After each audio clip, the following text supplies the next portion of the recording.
to join our fire team. There they are. Check out those handsome devils. Hello, Warlock. Hello, Titan. Hello, Hunter. Take it away. They are playing an adventure entitled The Up and Up. So you are clear to engage. You are clear to go through this gate into the Infinite Forest. Dave Matthews, point of order before we delve too deep into the machine here. Refresh our memory in a couple of sentences, if you would, as to exactly what the Infinite Forest is.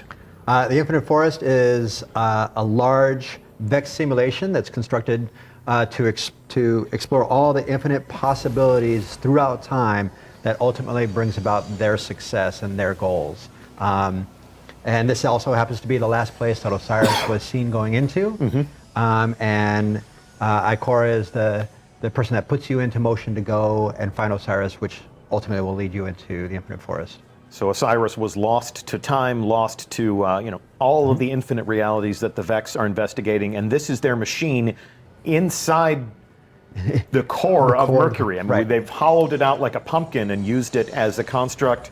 We can see, much like the public event, the landscape is propagating here as we move through it. And how exactly is that happening? So we have been working on this for a bit. This is a really exciting new addition to Destiny. This is kind of capitalizing what I like to think of as the unknown, right? So these are spaces built by our artists. There's variants that they have, and this with these encounters were built by our designers. The difference is that these are put together kind of like a Lego set of Lego blocks, where you will have a piece that is fun to play on, but those will be connected by the by your PlayStation 4 or your PC, and built in a way that will be different every time. They will connect differently. You might not see half of the pieces for your playthrough. There is no rhyme or reason in how they are connected, besides that they connect to another reality. So this is not necessarily procedurally generated. These are set pieces that you have created to provide players with a good and interesting experience as they move through the space. Yes. But we have random combinations of set pieces. We have random combinations of enemies. I think I'd probably say they're more intelligently assembled than random. Yeah. And the idea behind it is that we want to make sure that not only is from beginning to end as you move from the present into either the past, present, or future on the other side of the Infinite Forest, that you have a solid experience that I think is probably, I think it's one of the strengths that we have at Bungie, and we want to make sure that this holds up to that same bar. Yep. So the unknown is a thing that I'm really excited about, because I feel like if you've played Destiny for any period of time, you start to know how things work out. And this guaranteed every time you come here, you will play something you have not experienced prior. This will be different every time. In this space, you can see there's a red gate, and there are these demon characters. So there's a Vex AI that hides itself as one of the combatant races. So for example, this is the Hive. The Hive have never actually fought the Vex in a Destiny game up to this point. Any of the 4 combatant races are available and will be plopped into any of these encounters. And there's, like I said, there are the demons that are actually Vex AI that they will basically hold players up. And so you need to find the demon so that you can unlock the gate. If you check a look at the skybox, there's just so much more. Like, you can see things way out there. There's a bunch of different possibilities. We really want it to feel like there's this kind of big expanse, and you can be and go anywhere. That's our hope, is that we instill in that. So their objective on this adventure, the Up and Up, is to step into the future. And exactly how does that work in this space? So I can totally speak to that. So when we built the entire destination Mercury, the notion of thinking about Mercury as 4 distinct locations. One, which is the present, which is kind of boots on the ground, which we were just seeing where the public event is. Yes. There's the Infinite Forest, which is what we're looking at right now. And then there's the end caps to all of those, where the Infinite Forest takes us. So into the past, into the other aspects of the present, and then into the future. And what you're seeing here is as we're progressing through that conduit between what was the public space, ultimately we're going to step through and we're going to arrive at a final destination in this simulation, which is into the dark future. Yes.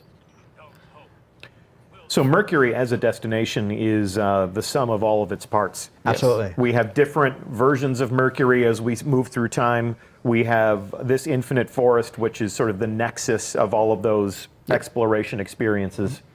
I like to think of the Infinite Force as kind of like an action subway that takes you from the present day into the simulation and into one of the simulated past, present, and future. This is definitely a different way of thinking about destinations, but I think it's really exciting because there is a lot of opportunities for players seeing new things all the time and replaying and seeing and giving that sense of the unknown, sense of wonder. We now see here that we've stepped into a different vision.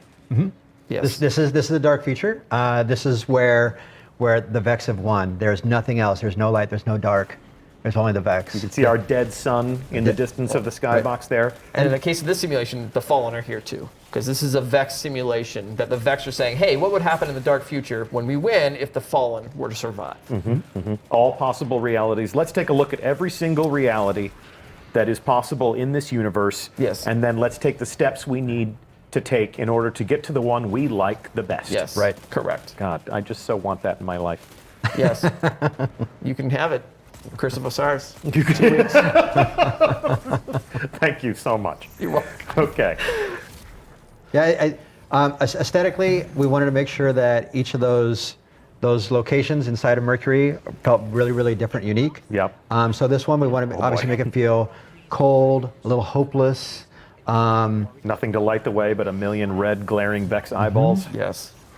So, and then you saw kind of like the sun-scorched, sun-parched areas of the present, kind of that surrealistic, floating world of mystery that is the Infinite Forest. And then you'll get a chance to see what the past is like as well. Yeah, I'm not even playing. Whenever and my palms are sweating. Yeah. Whenever you guys do this jumping puzzle, you're gonna fall to your death crap. Yes. It induces a very strong sense of vertigo. So all the adventures have a theme. The up and up adventures play around with this concept that you're making progress and you're doing these kind of high wire, dangerous, palm sweaty jump puzzles. Yep. We have other adventures as well that have their own gameplay theme. I really like the way that the adventure team handled this because they took these very disparate, different parts, different adventure gameplay fields, and they made adventures for them. And I think someone just fell to their death. Did they? Did they? Oh. Anyway. Nope. They all made it. And so yeah, when you do different adventures, they absolutely have a very distinct gameplay feel to them, and it's a really nice. You could play a bunch of them and never feel like, oh, I'm never be confused about, am I playing this one or another one? It's very clear. Time to eliminate the fallen captain. Yep. Going down a little bit easier for you, Deej? A little less stress-inducing? Just a little. Oh. Just a little. And so, like I said, all these adventures also have all the different combatant races options. So you'll play an adventure sometimes with a Hive, and sometimes you'll play one with the Fallen, the Cabal. There's definitely a lot of variety. Variety is a good word. Yeah, variety is a good expectation to set. Yep. Not entirely random, because something that is completely random could lead to a bad experience for the player. Absolutely. You always want to entertain. You always want to challenge and give people. I think Destiny does a good job of letting you know what you should go and do. You know, not to create. I think it's difficult to feel heroic when you are confused. Yeah. Although certainly the raid is an exception. But when you're on an adventure, when you're shooting your way through a campaign, to give people an interesting place to explore, but not so interesting that it's confounding and doesn't make sense. And these end caps, these past, present, future end caps, they're handcrafted. Like, these are all built by artists and designers, and the encounters are custom. The objective is complete. Yep. Collect your rewards, gentlemen. Good shooting, and thank you so much. Bam. And you have there you go. an updated milestone. There you go.